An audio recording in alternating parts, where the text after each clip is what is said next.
한국이 어떻게 선진국이 되었는지 알고 계십니까?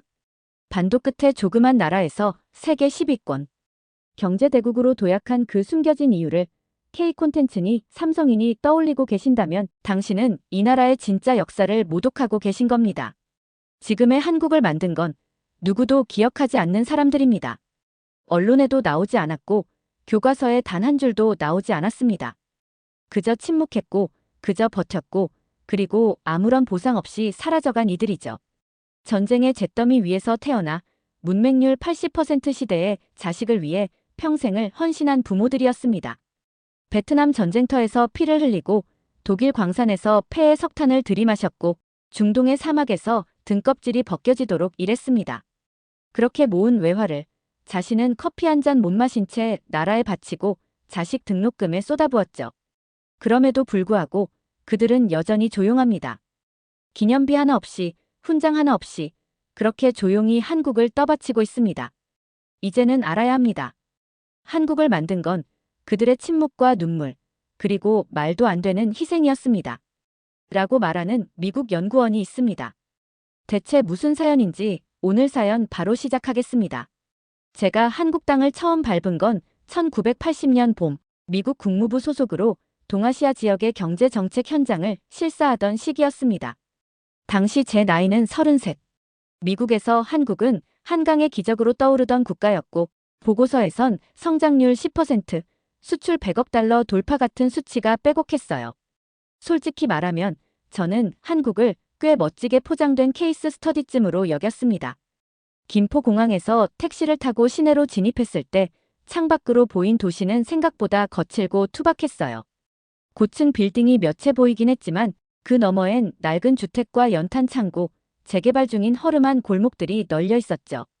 한쪽에선 리어카를 끄는 노인들이 있고 골목길 안쪽엔 아직 슬레이트 지붕을 이고 사는 사람들이 있었습니다. 공기는 깨끗하지 않았고 서울의 봄은 미세한 먼지와 석탄 잔향으로 뒤덮여 있었죠. 제가 기대한 건 뉴욕 같은 도시의 세련됨이었겠죠. 그러니 충격을 받은 건 당연했어요. 이게 진짜로 세계가 주목하는 고도성장의 나라야. 저도 모르게 중얼거렸고 옆에 있던 통역관은 어깨를 으쓱하며 말했어요. 이제 시작입니다. 겉으론 낡아 보여도 속은 불이 붙어 있어요. 그 말은 머리로는 이해가 안 됐지만 제 마음엔 묘하게 걸렸습니다. 며칠 뒤 저는 서울의 한 구시장, 정확히는 동대문 근처를 둘러보게 됐어요. 관광이 아니라 산업 현장의 분위기를 보기 위한 방문이었죠. 시장은 사람들로 가득했고 비좁은 통로 사이로 상인들의 목소리가 터져 나왔어요. 그곳에서 저는 한 남성을 만났어요. 작은 철물 가게를 운영하던 그는 한눈에 보기에도 지쳐 있었죠. 지친 표정에서도 제가 미국인이라는 이유만으로 저를 반겨주었어요. 그는 어릴 적 이야기를 들려줬죠. 그는 전쟁의 잿더미에서 태어나 1960년대 초반까지 하루 한 끼로 버티며 살았어요. 그때 우리에겐 희망이 없었어요. 정말 아무것도 없었죠. 그저 굶어 죽지 않기 위해 새벽부터 밤까지 뛰었어요. 학교도 못 갔죠. 그게 내 청춘이었어요. 그는 말을 멈추고 잠시 하늘을 올려다봤습니다. 전쟁 끝난 다음에 밥 한 끼 먹는 것도 싸움이었어요. 하지만 버텼어요. 그 말을 듣는 순간 무언가 답답하고 숨이 막히는 것 같았어요. 책에선 경제기적이라는 단어로 정리된 그 모든 성장의 배경에 이런 사람들이 있었던 겁니다. 폐허에서 일어나 가정을 꾸리고 자식을 키우고 삶을 지탱하면서도 미래를 향해 달렸던 사람들. 그날 밤 숙소에서 혼자 일지를 쓰며 이렇게 적었어요. 나는 오늘 보고서를 넘어선 한국을 처음 봤다. 도시의 외관이 아니라 거리의 사람들에게서 기적의 진짜 근원을 목격했다. 다음 날 현지 경제 관료와 만나 이야기를 나누던 중 그가 말했습니다. 우리가 경제기적이라 불리는 걸 만든 건 고등교육 받은 사람들이 아니에요. 저 골목에서 장사하고 공장에서 손에 기름 묻히며 일하던 평범한 국민들이에요. 그 말을 듣고 바로 깨달았죠. 제가 조사해야 할 대상은 통계나 정책이 아니라 바로 이 나라를 지탱해온 사람들이라는 걸요. 그들은 전쟁을 유년기로 겪었고 빈곤을 일상처럼 받아들이며 살았고 아무것도 없던 땅에서 손으로 미래를 지어 올린 사람들이었어요. 그 순간부터 제 연구는 방향이 바뀌었습니다. 서울을 처음 마주했을 때의 충격이 가시기도 전에 저는 그보다 더 큰 문화적 충돌을 경험하게 됐어요. 겉으론 분명 낡고 부족한 도시였지만 그 안에서 살아가는 사람들의 태도는 제 예상을 완전히 뒤엎었죠. 특히 하면 된다는 말. 한국인이라면 누구나 입에 달고 사는 표현이라지만 저에겐 도무지 이해되지 않았어요. 그건 희망 섞인 구호 아닌가요? 미국에서도 그런 말은 많죠. 하지만 여기서는 좀 달랐어요. 한국인들은 정말로 그렇게 살고 있었어요. 말이 아니라 행동으로. 어느 날 무역 관련 실태 조사를 위해 서울 외곽에 있는 중소부품 공장을 찾게 됐습니다. 경기도 시흥이었죠. 지금이야 첨단 산업단지로 알려져 있지만 당시엔 거의 허허벌판 수준이었어요. 공장 입구부터 흙먼지가 날렸고 건물 외벽은 녹슨 철판을 덧댄 듯 지저분했어요. 처음엔 솔직히 회의감이 들었어요. 이런 데서 뭘 얼마나 만들 수 있겠어? 하지만 공장 내부에 들어서는 순간 생각이 확 바뀌었어요. 기계 소음이 쩌렁쩌렁 울리는 공간에서 수십 명의 노동자들이 거의 말도 없이 일하고 있었어요.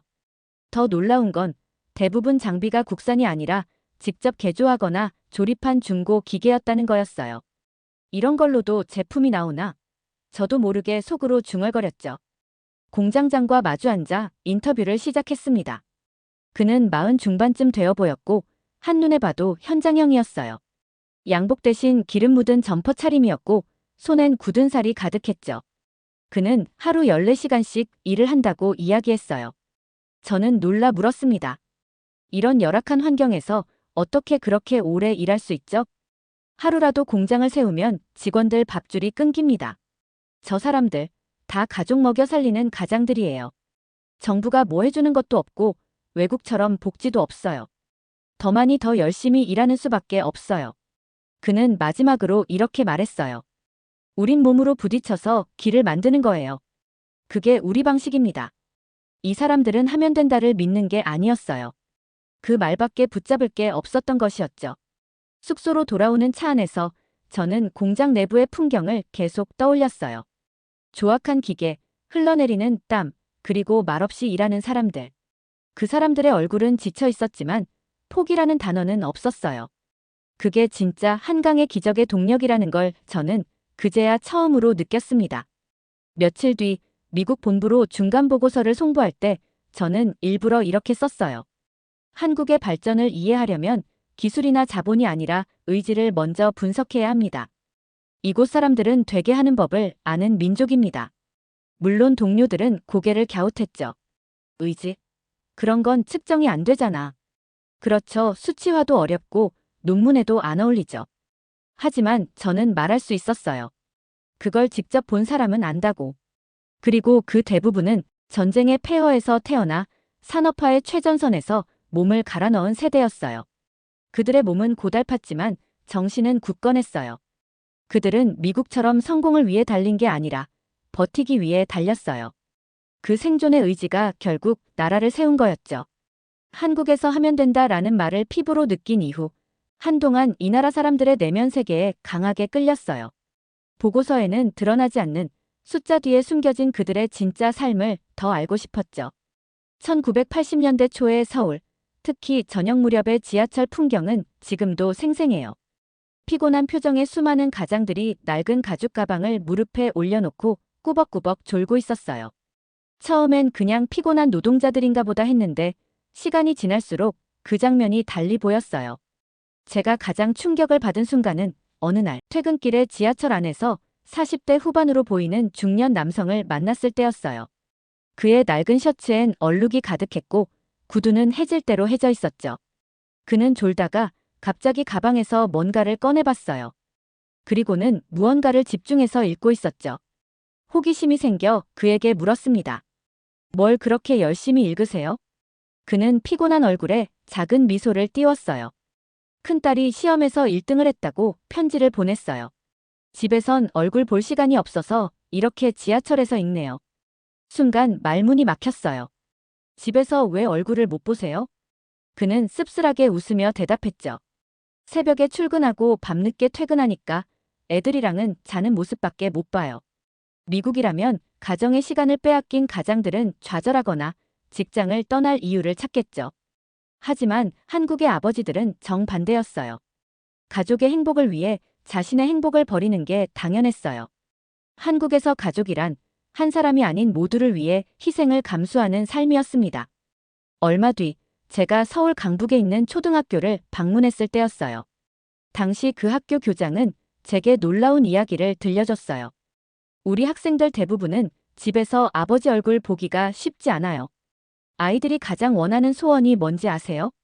바로 아빠랑 하루만 놀기입니다. 순간 이곳의 한국인 아버지들이 어떻게 살아가는지 알 것 같았죠. 미국에서 온 저에게 그건 너무나 낯선 개념이었어요. 아버지는 집에 함께 있고 자녀들과 야구를 하거나 캠핑을 가는 게 당연했으니까요. 그날 밤 서울의 작은 선술집에서 한국인 직장인 몇 명과 우연히 이야기를 나누게 됐어요. 모두 40대 초반에서 50대 초였죠. 그중 한 남성이 쓴웃음을 지으며 말했어요. 우리 세대는 가족 얼굴 볼 시간도 없이 살아요. 새벽부터 밤까지 일하는데 그렇게 안 하면 자식들이 우리처럼 힘들게 살 테니까요. 그래서 참고 사는 거죠. 다른 남자가 고개를 끄덕이며 덧붙였죠. 가끔 집에 들어가면 애들이 자다가 깨서 절 보며 아저씨 누구세요? 할 때도 있어요. 그래도 견뎌요. 우리 삶은 이미 자식들을 위한 거니까. 그 말을 들으며 제 가슴은 무너졌어요. 그들은 이미 자신의 삶을 포기하고 있었어요. 바로 다음 세대, 자식들을 위한 희생이었죠. 한국의 경제 성장은 숫자나 GDP 같은 게 아니다. 이건 가정이라는 작은 조국을 위해 희생하는 아버지들의 삶이다. 제가 나중에 미국으로 돌아가 국무부에서 이 이야기를 했을 때 동료들은 이해하지 못했어요. 가족을 위해 자신을 희생한다고? 지나친 낭만주의 아냐? 전속으로 말했죠. 당신들이 직접 봤다면 그 말 못할 겁니다. 그 후로도 저는 그때 지하철에서 만났던 그 남자의 얼굴을 자주 떠올렸어요. 낡은 셔츠를 입고 가방 속 편지를 읽던 그 가장 말이죠. 그는 한 개인이 아니라 한국의 가장 전체를 대표하는 얼굴이었어요. 그는 가족이라는 이름의 조국을 지키기 위해 스스로를 바쳤죠. 그런 이들이 있었기에 한국이 있었어요. 제가 한국을 연구하기 시작한 뒤 가장 많이 받았던 질문은 바로 이거였어요. 한국은 자원도 없고 땅도 좁은데 어떻게 제조업 강국이 될 수 있었나요? 사실 그때까지도 정확히 대답하지 못했어요. 그래서 다시 한번 현장으로 뛰어들었습니다. 1980년대 중반 경상북도 포항에 위치한 포항제철소를 방문할 기회를 얻었어요. 한국의 급속한 경제 성장을 상징하는 시설이었고 그 답을 직접 찾으러 간 거였죠. 현장 책임자와 만나 철강 생산 라인으로 향했어요. 처음 들어선 제철소 내부는 지금도 잊지 못해요. 뜨겁고 시끄럽고 무시무시한 규모의 쇳덩이들이 뿜어내는 불꽃과 연기로 가득했어요. 한참 현장을 둘러보다가 생산 책임자였던 50대 초반의 기술자를 만나 인터뷰를 했습니다. 그는 키가 작고 팔뚝엔 불에 대인 상처가 선명했죠. 저는 물었어요. 어떻게 짧은 기간에 이 정도의 생산 능력을 갖췄나요? 그는 담담히 대답했어요. 죽기 살기로 일했기 때문이죠. 그 순간 그의 손을 보니 거짓말이 아니었어요. 그의 손은 불에 그을리고 굳은 살로 뒤덮여 있었죠. 처음엔 외국 기술자들이 와서 가르쳐줬어요. 그런데 그 사람들도 1년 만에 포기하고 돌아갔죠. 시설도 부족하고 기술도 없으니까 불가능하다고 했어요. 하지만 우린 그럴 수 없었어요. 무조건 성공해야 했으니까. 그 말이 아직도 제 귀에 생생하게 들립니다. 그들은 실패할 권리조차 없었어요. 공장 책임자는 제게 말을 이어갔죠. 우리는 그들이 두고 간 도면을 밤새 공부했어요. 매일 잠을 줄이고 죽도록 일했습니다. 손이 찢어지고 화상을 입어도 참았죠. 우리가 버티지 않으면 나라가 망할 거라는 생각뿐이었어요. 그의 이야기를 듣고 충격을 받았습니다. 미국에서 보던 제조업 현장과는 완전히 달랐거든요. 그 당시 미국 노동자들은 근로시간과 안전을 먼저 요구했어요. 당연한 권리였죠. 그런데 한국의 현장은 완전히 반대였어요. 노동자들 스스로가 먼저 몸을 던졌어요. 그들은 권리가 아니라 책임과 의무를 말했어요. 며칠 뒤 저는 다시 서울로 돌아와 삼성의 반도체 공장을 방문했어요. 1980년대 중반 삼성은 반도체 산업에 막 뛰어든 상태였죠. 공장엔 최첨단 장비가 아니라 외국에서 수입해온 중고 장비와 기술 자료들 뿐이었어요. 현장 책임자인 40대 중반의 기술자는 제게 한숨 섞인 말을 전했죠.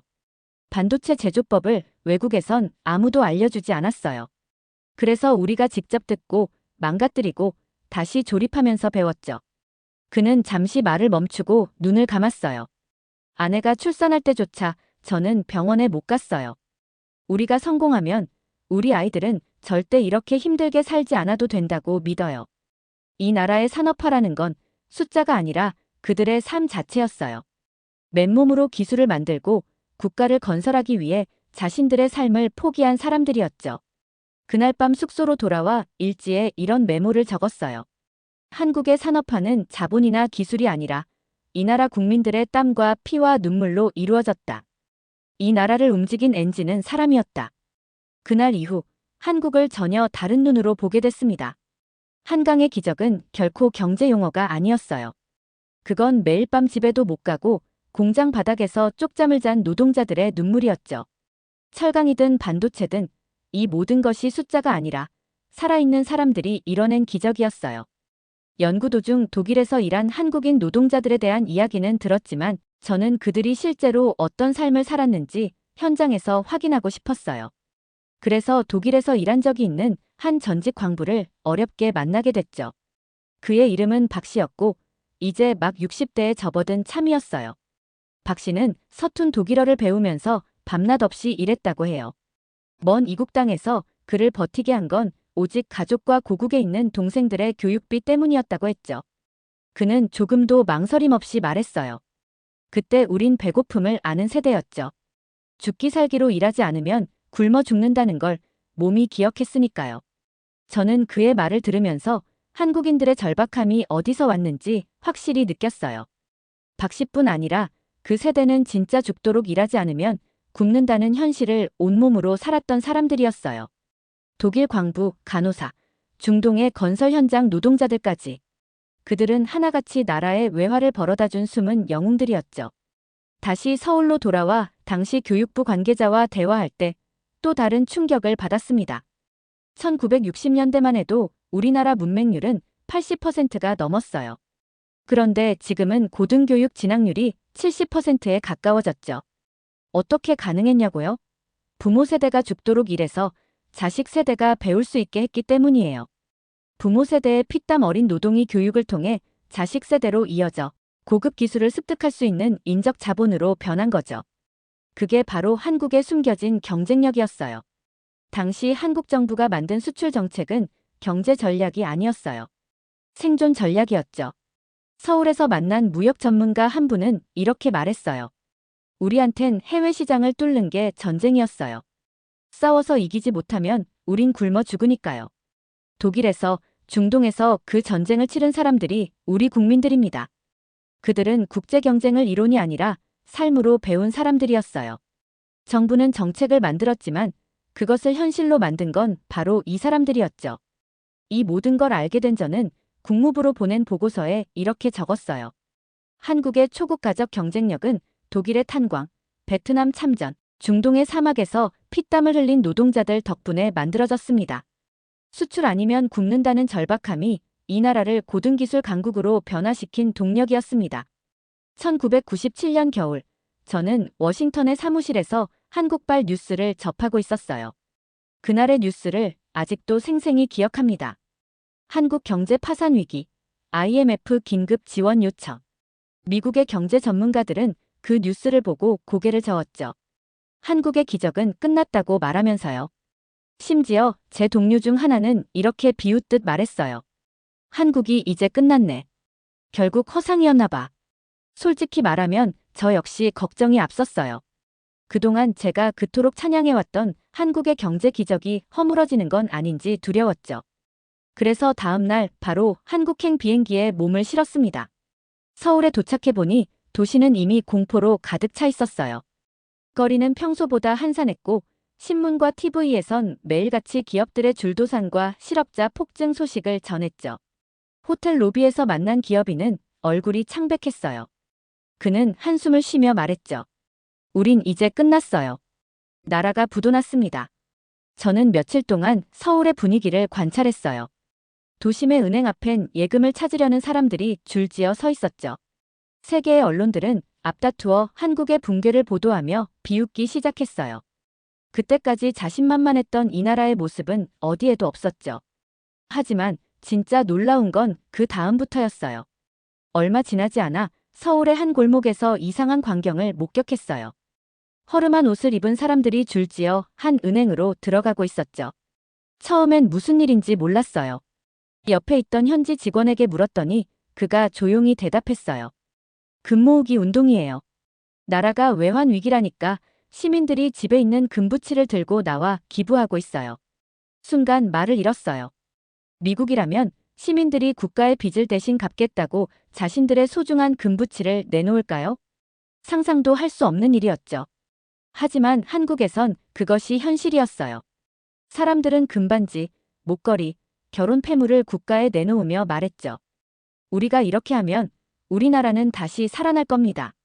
며칠 뒤 저는 서울의 작은 식당에서 50대 부부를 만났어요. 아내는 손에 결혼 반지가 없었죠. 이유를 물었더니 그녀는 웃으며 대답했어요. 은행에 가져갔어요. 우리 반지가 나라를 다시 살리는데 보탬이 된대요. 자신들의 가장 소중한 물건까지 기꺼이 국가를 위해 내놓는 국민이 있다는 건 제가 평생 상상조차 하지 못했던 장면이었어요. 그뿐만이 아니었죠. 다음 날 방문한 한 중소기업 공장에선 노동자들이 자발적으로 출근해 일을 하고 있었어요. 월급도 제대로 받지 않고 말이죠. 그들 중 한 명은 제게 말했어요.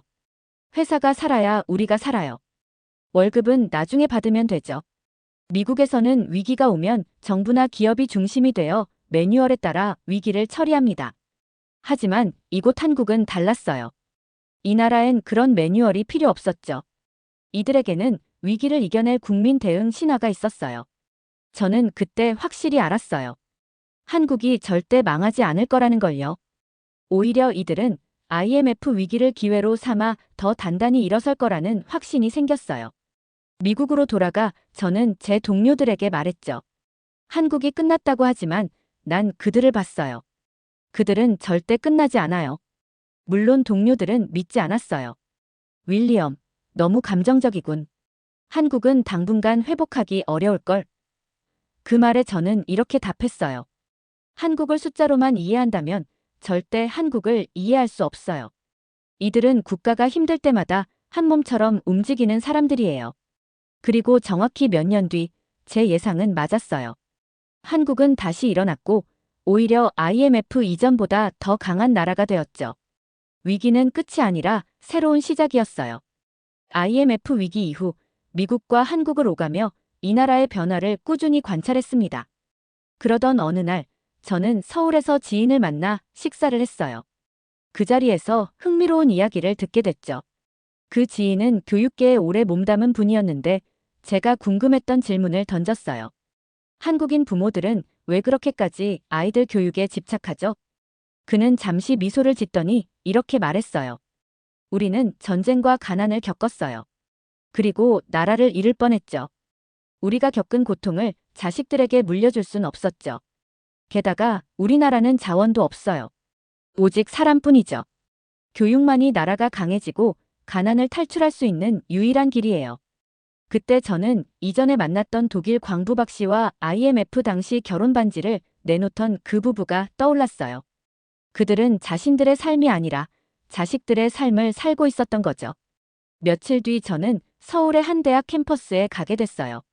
당시 그곳에선 졸업식이 열리고 있었죠. 젊은 졸업생들이 밝게 웃으며 부모들과 사진을 찍고 있었어요. 저는 그 모습을 흐뭇하게 바라보다가 한 중년 남성이 홀로 구석에 서 있는 걸 발견했어요. 그의 옷은 낡았고 구두도 오래 신은 티가 났죠. 제가 다가가 말을 걸었어요. 축하드립니다. 자녀분이 졸업하신 거죠? 그는 제 말에 어색하게 웃으며 고개를 끄덕였어요. 저는 중학교도 졸업 못했는데 아들은 이렇게 좋은 대학을 졸업했어요. 그의 눈가엔 눈물이 맺혀 있었어요. 그 순간 저는 이 나라의 모든 것이 이해됐죠. 이 나라의 부모들은 자신들이 이루지 못한 꿈을 자식들을 통해 이루고 있었어요. 자신의 희생을 통해 다음 세대가 더 높은 곳으로 올라가길 원했던 거예요. 이튿날 지인을 만나서 물었죠. 그렇게 희생한 부모 세대는 행복할까요? 그는 한숨을 쉬며 대답했어요. 그 세대는 행복이란 걸 생각해 본 적이 없어요. 그들에게 삶은 행복이 아니라 책임이었어요. 저는 그 말을 듣고 가슴이 먹먹했어요.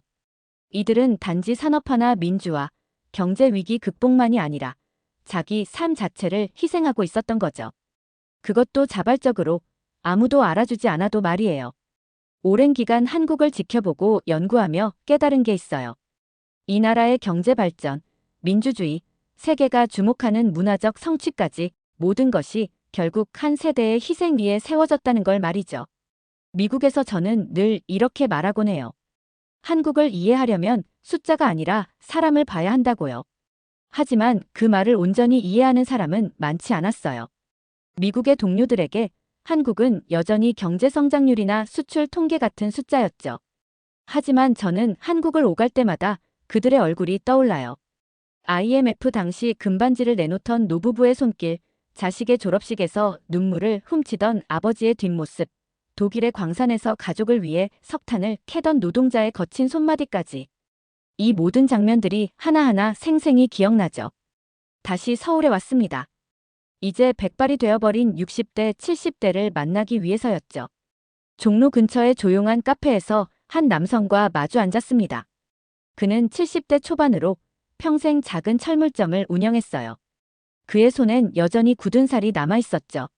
저는 그에게 물었어요. 지금 돌이켜보면 인생이 어땠다고 생각하세요? 그는 조용히 웃으며 말했어요. 힘들었죠. 하루도 편한 날이 없었어요. 그런데 후회는 없어요.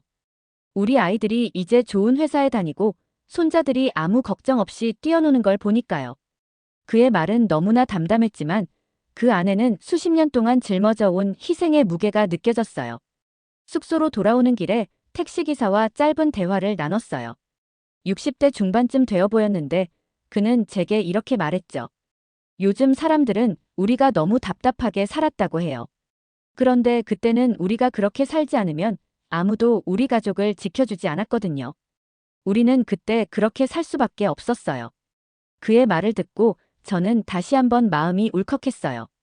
그들은 절대 영웅이 되려 하지 않았어요. 자신들이 무엇을 해냈는지도 제대로 모르고 살아온 사람들이었죠. 하지만 그들이 없었다면 지금의 한국은 존재하지 않았을 거예요. 얼마 전 미국의 한 방송사의 초대를 받아 인터뷰를 하게 됐습니다. 방송 진행자는 제게 이렇게 질문했어요. 한국 경제 성장의 가장 큰 요인을 뭐라고 보시나요? 정부의 정책인가요? 아니면 대기업들의 노력인가요? 저는 잠시 숨을 고르고 대답했어요. 한국을 세운 건 정부나 기업이 아닙니다.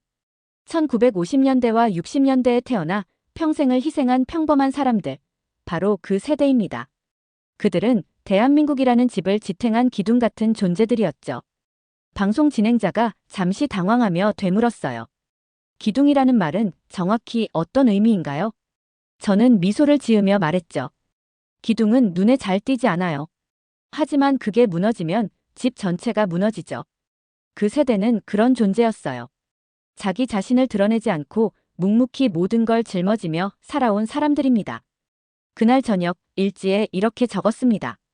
한국을 만든 건 국가의 지도자도 유명한 기업가들도 아니었다. 이름도 얼굴도 알려지지 않은 채 평생 묵묵히 살아온 세대가 바로 한국이라는 나라를 세운 진짜 건설자들이었다.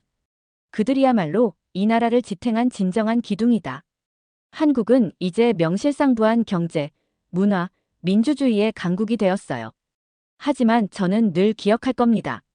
이 나라가 누구의 희생 위에 세워졌는지를요. 한국을 바라볼 때마다 저는 거리에서 만났던 사람들의 얼굴이 먼저 떠오를 거예요. 저는 이제 분명히 말할 수 있습니다. 이 나라를 만든 건 기적도 숫자도 아니었어요. 묵묵히 살아온 60대, 70대 가장들의 눈물과 침묵 위에서 오늘의 한국이 만들어진 겁니다. 그들이 진정으로 가장 위대한 세대였어요. 그리고 저는 미국에서 그들의 이야기를 계속 전할 것입니다. 이 세대가 얼마나 위대했는지, 그리고 그들이 없었다면 한국이라는 나라도 존재하지 않았을 거라는 사실을요. 그들이 걸어온 길이야말로 이 나라의 진짜 역사이자 그 어떤 경제 이론보다 위대한 기적이었습니다. 두 번째 사연 시작합니다. 도저히 믿을 수가 없습니다. 도대체 한국은 어떤 나라입니까? 불과 몇 년 만에 이렇게 달라졌다고요? 제가 처음 한국을 방문했던 2017년에는 그저 미국의 여러 동맹국 중 하나로 보였습니다. 지정학적으로 중요한 위치에 있다는 점 외에는 특별히 주목할 이유가 없는 나라처럼 느껴졌죠. 그런데 지금의 한국은 전혀 다른 모습입니다. 한국은 이제 단순히 동아시아의 방어막이 아닙니다. 이 나라는 세계 기술의 심장부이자 미국이 글로벌 패권을 유지하기 위해 반드시 필요한 파트너로 자리 잡았습니다. 반도체, 조선업, 방산, 군사적 협력 등 어느 하나 빠지지 않는 강점으로 미국의 미래를 지탱하고 있습니다. 그렇다면 한국은 어떻게 이렇게까지 변모할 수 있었던 걸까요? 한때 주변국의 그늘에 가려 보였던 이 작은 나라가 어떻게 전 세계를 움직이는 강력한 동맹국으로 떠오를 수 있었을까요? 지금부터 제가 목격한 한국의 과거와 현재, 그리고 미국에게 필수적인 동맹으로 자리 잡은 과정에 대해 말씀드리겠습니다. 한국의 이야기는 전 세계가 주목해야 할 현대사의 기적입니다. 라고 말하는 미 국방부 자문관이 있습니다. 대체 무슨 사연인지 오늘 사연 바로 시작하겠습니다. 저는 마이클 존스라고 합니다. 미국 국방부 산하 외교안보 자문관으로 2017년에 처음으로 한국을 방문했습니다. 그 당시 저는 새로운 임무를 받았어요.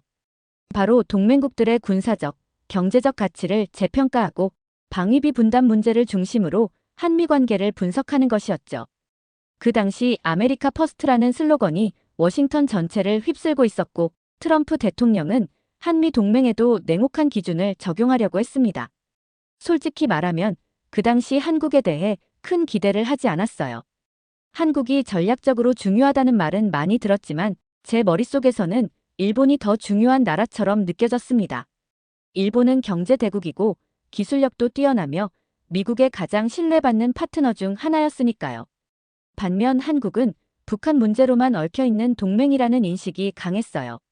그래서인지 제 첫 임무가 한국 관련 평가였다는 사실에 조금 실망하기도 했습니다.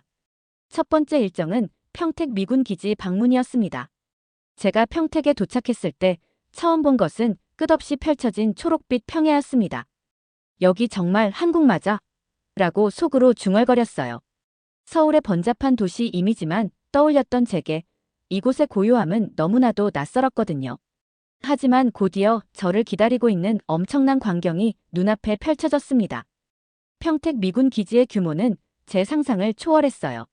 마치 작은 도시 같았고 각종 훈련 시설과 최신식 장비들이 질서정연하게 자리 잡고 있었습니다.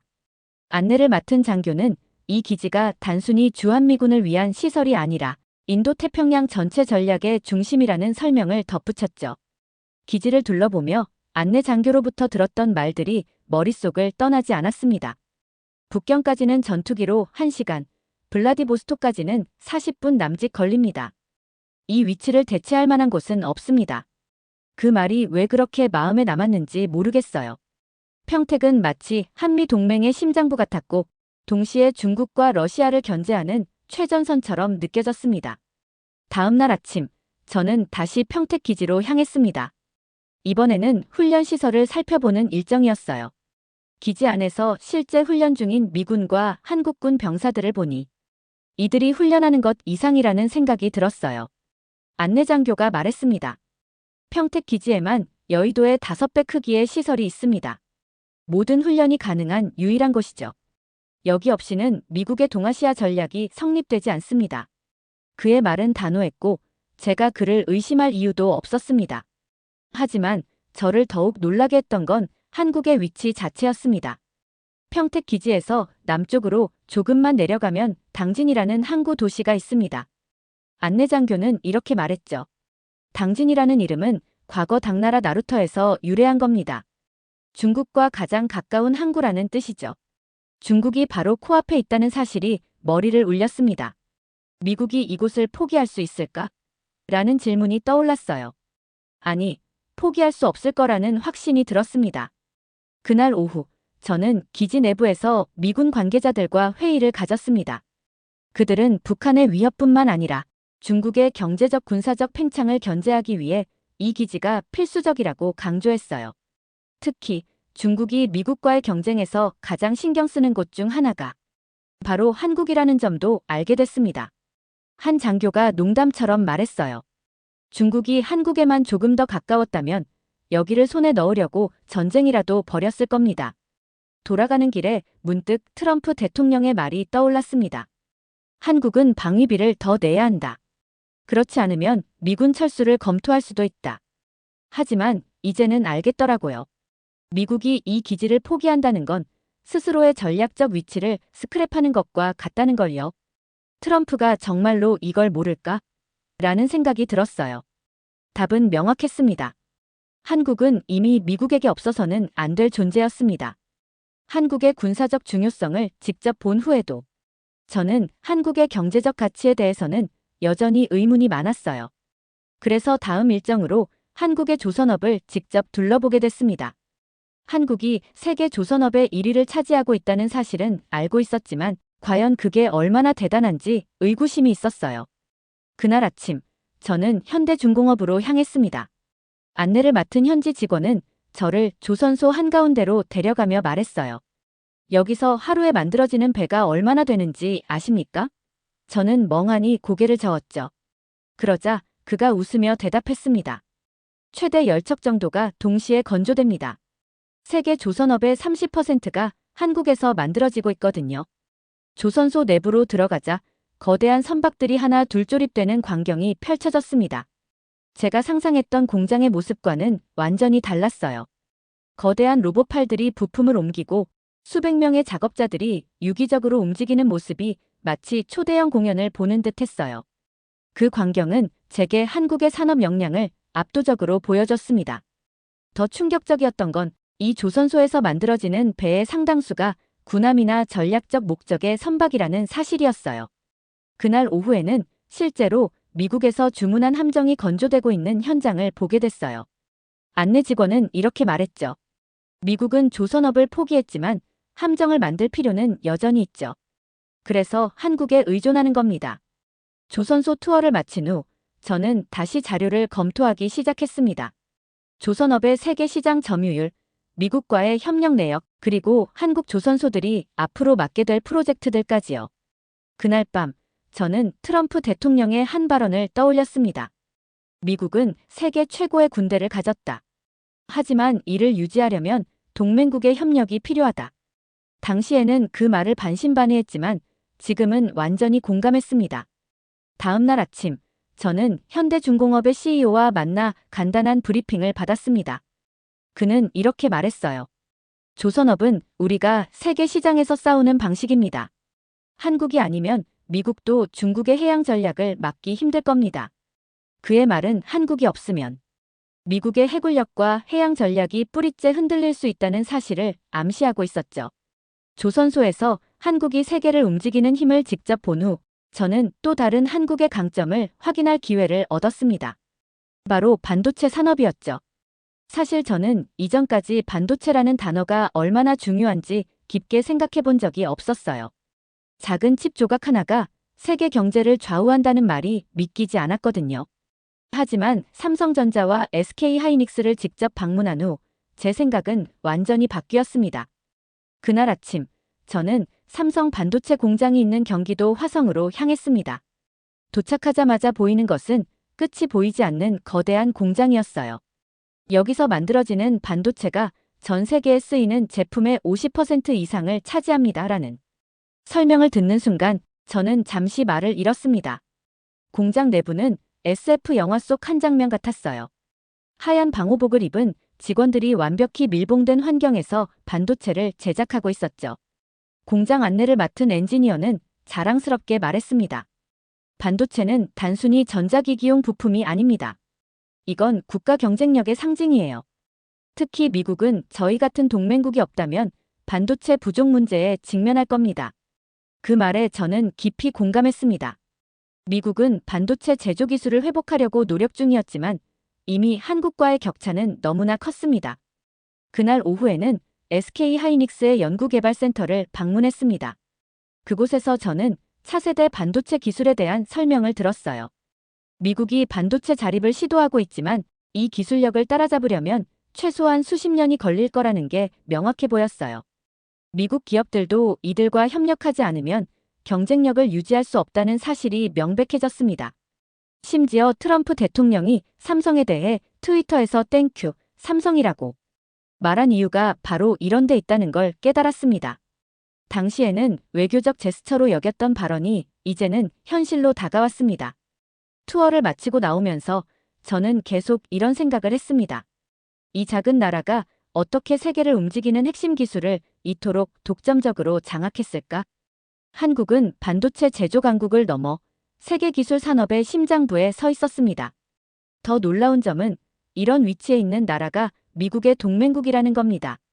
한국이 중국과 가까운 위치에 있음에도 불구하고 미국과의 협력 관계를 유지하며 자유세계의 기술 공급망을 지켜내고 있다는 점은 경이로웠습니다. 저녁에 숙소로 돌아온 저는 자료를 정리하며 이런 생각을 했어요. 미국이 한국 없이는 어떻게 살아남을까? 반도체는 단순히 경제적 수단이 아니었습니다.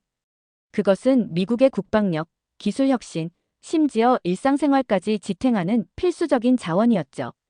그리고 한국은 그것을 완벽히 이해하고 이 분야에서 세계 최고의 자리를 지키고 있었습니다.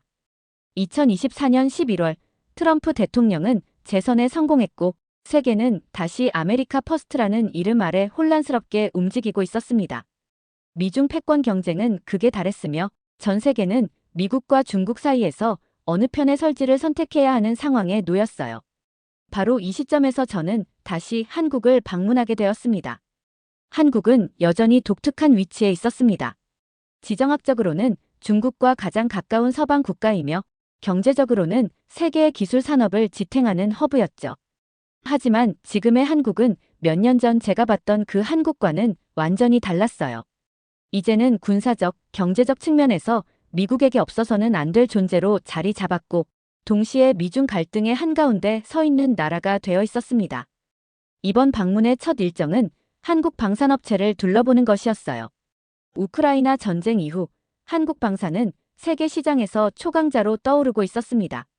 나토 동맹국들이 한국의 무기를 앞다퉈 구매하고 있다는 이야기는 익히 들었지만 실제로 이 무기들이 어떻게 만들어지고 왜 이렇게 주목받는지 직접 보는 것은 완전히 다른 경험이었죠. 공장 내부는 놀라움 그 자체였습니다. 최신 기술을 바탕으로 만들어지는 무기들은 단순히 첨단이라는 단어로는 설명이 부족했어요. 특히 K9 자주포는 나토 국가들이 러시아의 위협에 맞서기 위해 가장 선호하는 무기로 자리 잡았다는 설명을 들었을 때 저는 충격을 받았습니다. 유럽 국가들이 이 자주포를 선택한 이유가 뭘까요? 제가 물었을 때 안내 직원은 웃으며 답했습니다. 성능과 신뢰성 모두 세계 최고입니다. 특히 한국은 전쟁을 경험한 나라니까요. 전쟁에서 살아남기 위한 기술은 다릅니다. 이곳에서 또 하나 주목했던 건 한국이 무기를 판매하는 것을 넘어 군사기술 협력까지 확대하고 있다는 점이었어요. 미국의 군사 장비와 완벽히 호환되는 한국 무기는 동맹국들의 방어 체계를 강화하는 데 필수적이었습니다. 저는 평택 미군 기지를 다시 방문했습니다. 몇 년 전과는 전혀 다른 모습이었어요. 시설은 더욱 확장되었고 이제는 군사기지를 넘어 군사적 경제적 협력의 허브로 변모해 있었습니다. 기지 안에서는 한미 합동훈련이 진행 중이었고 한국군과 미군의 협력은 그 어느 때보다도 긴밀해 보였어요. 미중 갈등이 심화되면서 중국은 한국을 자신들의 영향권으로 끌어들이려고 지속적으로 시도하고 있었지만 한국은 여전히 미국과의 동맹을 굳건히 지키고 있었습니다.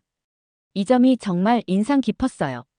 한국은 미국의 요구를 따르는 나라가 아니라 자신의 주권과 가치를 지키면서도 동맹으로서의 역할을 완벽히 수행하고 있었던 겁니다. 그날 저는 서울로 돌아오는 길에 이런 생각을 했습니다. 미국이 한국을 선택한 것이 아니라 한국이 미국을 선택한 것이다. 트럼프 대통령이 재선에 성공하면서 동맹국들을 압박하는 상황에서도 한국은 미국의 신뢰를 받고 있었습니다. 한국에서 며칠을 보내며 경제적, 군사적 측면에서 한국의 중요성을 다시금 느끼고 있던 중 이번에는 예상치 못한 일정이 잡혔습니다. 바로 주한미군 참전용사 기념관을 방문하는 일이었죠. 처음에는 의례적인 방문이라 생각했지만 이곳에서 저는 한미 동맹의 또 다른 면모를 보게 되었습니다. 바로 문화적 유대와 신뢰라는 보이지 않는 힘이었어요. 기념관에 들어서자마자 저는 벽에 걸린 수많은 사진과 기록물 앞에서 걸음을 멈출 수밖에 없었습니다. 6.25 전쟁 당시 미국과 한국이 함께 싸웠던 역사가 고스란히 담겨 있었어요. 미군과 한국군이 진흙탕 속에서 어깨를 맞대고 전선을 지키던 모습, 그리고 전쟁의 참화를 겪고 있는 한국 민간인들을 구출하던 장면들이 사진 속에 선명하게 남아 있었습니다. 기념관에서 한국 사회의 독특한 문화적 배경도 알게 됐습니다. 한국인들은 유교적 전통 속에서 은혜를 갚는 것을 가장 중요한 덕목 중 하나로 여긴다고 했어요. 그래서인지 한국인들은 미국이 준 도움을 과거로 끝내지 않고 현재와 미래로 이어가려고 노력하고 있었습니다. 기념관을 둘러본 후 저는 서울에 있는 한인교회를 방문하게 되었습니다. 그곳에서는 매주 주한미군 병사들을 위한 영어 예배와 교류 모임이 열린다고 했어요. 저는 그곳에서 현직 주한미군 병사들과 대화를 나누는 시간을 가졌습니다. 그들 중 한 명은 한국에 처음 배치되었을 때의 경험을 털어놓았습니다. 솔직히 말하면 처음에는 이 나라에 대해 잘 몰랐어요. 하지만 시간이 지나면서 한국 사람들과 문화에 깊이 빠져들게 됐습니다. 그들은 우리가 이곳에서 지키는 이유를 진심으로 이해하고 감사하고 있어요. 그 병사의 말은 제게 강렬한 인상을 남겼습니다. 한국과 미국의 동맹은 군사적 협력을 넘어서 사람과 사람 간의 유대감으로 연결된 관계라는 사실을 다시 한번 깨닫게 되었죠. 이 모든 것을 깨닫고 나니 한국이 왜 미국에게 필수적인 존재인지 더욱 명확해졌습니다. 문화적 유대는 계약이나 협정이 만들어낼 수 없는 것이었죠. 그건 시간이 필요하고 서로를 이해하려는 노력에서 비롯된 결과물이었습니다. 저는 이 유대감이야말로 한미 동맹을 더욱 공고히 만드는 진짜 힘이라는 확신을 가지게 되었습니다. 2024년의 한국은 제가 처음 방문했을 때와는 완전히 다른 나라처럼 보였습니다. 하지만 세계 정세 역시 몇 년 전과 비교할 수 없을 만큼 복잡해졌어요. 다음 일정은 한국 정부와 기업들이 미국의 요구에 어떻게 대응하고 있는지 확인하는 것이었어요. 특히 방위비 분담금 협상과 관련된 한국의 접근 방식은 그야말로 창의적이었습니다. 제가 참석한 첫 회의는 한국 국방부와 미국 국방부 고위 관계자들이 함께하는 자리였습니다. 회의에서 한국 측은 방위비 분담금을 증가시키는 대신 한국 조선업체와 방산업체가 미군의 수리 및 유지 보수를 담당하는 계약을 제안했어요. 미군 함정이 아시아 지역에서 수리와 보급이 필요할 때 한국은 최적의 파트너입니다. 이는 비용 절감뿐만 아니라 효율성에서도 최고의 선택이 될 것입니다. 라는 한국 측 발표는 명쾌하고 설득력 있었습니다. 회의를 듣는 동안 저는 과거 트럼프 대통령이 방위비 협상에서 한국에 얼마나 강하게 압박을 가했던지 떠올랐습니다. 당시 그는 한국이 더 많은 돈을 내지 않으면 주한미군을 철수할 수 있다는 말을 서슴없이 했었죠. 그러나 지금의 한국은 과거와는 달랐습니다. 더 많은 돈을 요구받는 상황에서도 한국은 방위비를 추가로 지출하는 대신 자신들의 산업과 경제에 도움을 줄 수 있는 방법으로 대응하고 있었어요. 또 다른 흥미로운 사례는 한국 반도체 기업들이 미국의 요청에 따라 미국 현지에 대규모 투자 계획을 발표한 일이었어요. 삼성전자는 텍사스에 새로운 반도체 공장을 설립하기로 결정했고 SK하이닉스는 미국 내 연구개발센터를 확장한다는 계획을 밝혔습니다. 트럼프 행정부가 미국 내 제조업 부활을 강조하며 반도체 분야에서 중국과의 경쟁을 격화시키는 상황에서 한국 기업들의 이러한 움직임은 미국 정부로부터 큰 환영을 받았어요. 이 과정에서 저는 한국의 접근 방식이 미국이 필요로 하는 것을 정확히 파악하고 그에 맞춘 해결책을 제시하는 방식이라는 것을 깨달았습니다. 트럼프 대통령은 과거와 마찬가지로 동맹국들에 대한 압박을 멈추지 않았지만 한국은 이런 압박을 자신들의 경제와 산업적 강점을 보여줄 기회로 삼고 있었어요. 귀국 후 제가 한국에서 경험한 것들을 보고서로 제출했습니다. 그리고 트럼프 대통령의 재선 취임식 다음 날인 오늘, 저는 백악관 상황실로 호출받아 트럼프 행정부의 국가안보전략회의에 참석하게 됐어요. 방위비 분담금, 동맹국의 역할, 그리고 미중 패권, 경쟁 속에서 미국의 미래를 논의하는 자리가 마련된 것이었죠. 트럼프 대통령은 특유의 단도직입적인 태도로 말문을 열었습니다. 우리에게 진짜 필요한 동맹이 누구인지, 불필요한 짐이 누구인지 확실히 정리해야 합니다. 제가 믿을 수 있는 건 숫자와 결과뿐입니다. 그의 목소리에는 이전보다 더 강한 결단력이 느껴졌습니다. 동맹국에 대한 방위비 증액 압박이 다시 시작될 것이 분명해 보였어요. 제 차례가 되자 저는 자리에서 일어나 준비한 보고서를 테이블 위에 놓고 차분히 말하기 시작했습니다. 오늘 저는 한국이 미국의 미래에 왜 필수적인지 말씀드리고자 합니다.